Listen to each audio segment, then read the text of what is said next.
幼い頃人間の手で育てられ、野生に戻ると優秀なハンターとなったメスのチータークイーン。今1歳になった3頭の子供たちは母親と見間違うほどに大きくたくましく成長していました。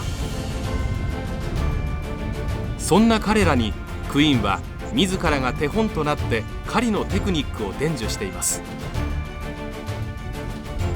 あとは彼女がいつ突き放すか。子供たちは独り立ちの日を迎えようとしていました。いよいよその時が来ると、母親は本気で子供たちを攻撃するんです。本物の喧嘩みたいに。子供たちの方は逃げるしかありません。走って逃げて、そうして分かれていくんです。チーターは元来単独で行動し、単独で狩りをする動物です。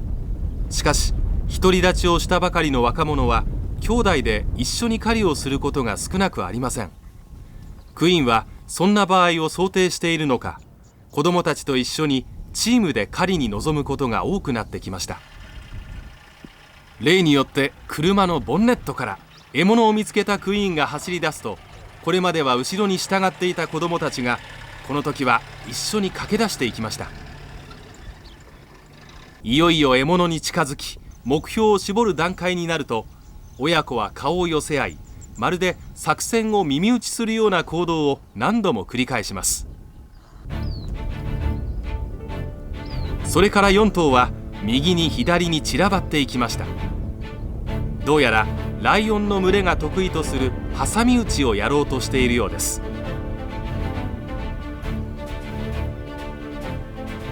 4頭のチーターが四方から獲物を囲い込み追い詰めていく、素晴らしい作戦のように思えます。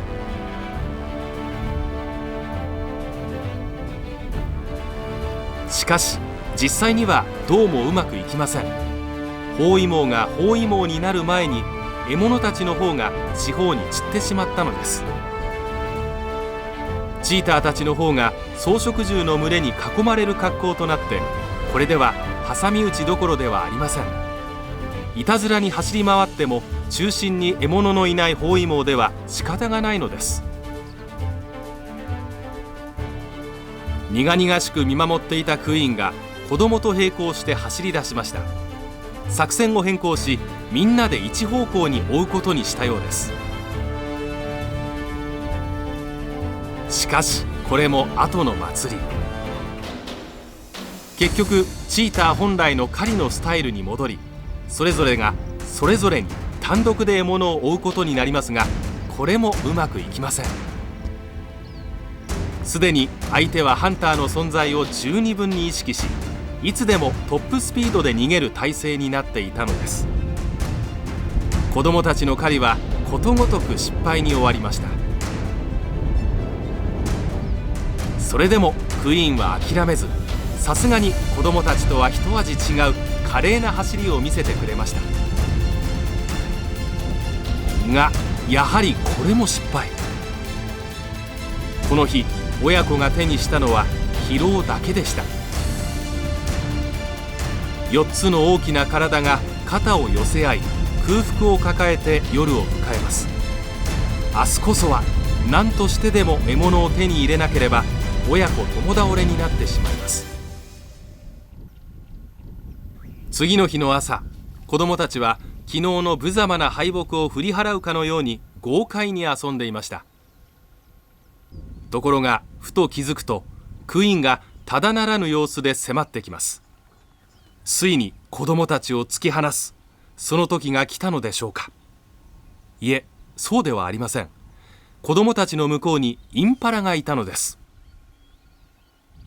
クイーンは子供たちなど目に入らないかのように、ひたすら獲物だけを見据えて忍び寄っていきます。得意のブッシュハンティング。獲物を追ってクイーンの姿がブッシュに消えました。今日こそは何としても獲物を捕まえる。強い執念こそが優秀なハンターの秘訣。クイーンにはそれがありました。かたや子供たちは呆然と見つめるばかり。それでも逃げ惑うインパラを見ているうちに、自分たちもやってみようという意欲が湧いてきたようです。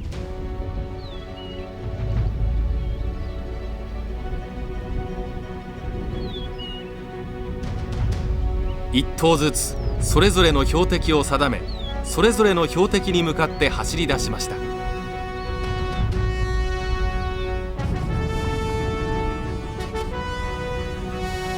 次第にスピードが高まり力強くなっていきます。まさにハンターの走りと思ったその時でした。さらなるハイスピードで追い抜いていく一頭が現れたのです。クイーンでした。これぞ世界最速のハンターの豪快な走りです。いつもながらクイーンの狩りは芸術的でした。親子は数日ぶりの食事にようやくありつくことができました。母親の執念こそが彼らを餓死の危険から救ったのです。あのクイーンがこんなに立派になるなんて、今すぐマサイマラに飛んで行って会いたいですよ。それで一言言ってあげたい。本当によくやった。立派に生きてきたなってね。幼い日に両親をライオンに殺され、人の手で育てられたクイーン。彼女は野生の生活に戻ると、野生の本能に従って多くの子供たちを立派に育て上げました。彼女はまた人間と生活した経験を生かして独自の狩りの方法も身につけた名ハンターでした。今独り立ちを目前にした子供たちはその彼女のテクニックを受け継ぎつつあります。目に焼き付いた母の狩りの姿は必ずや血となり肉となってこれからの彼らを助けてくれることでしょう。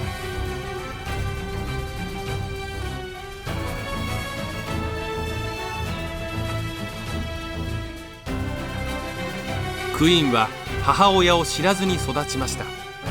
しかし彼女は誰よりも立派な母だったのです。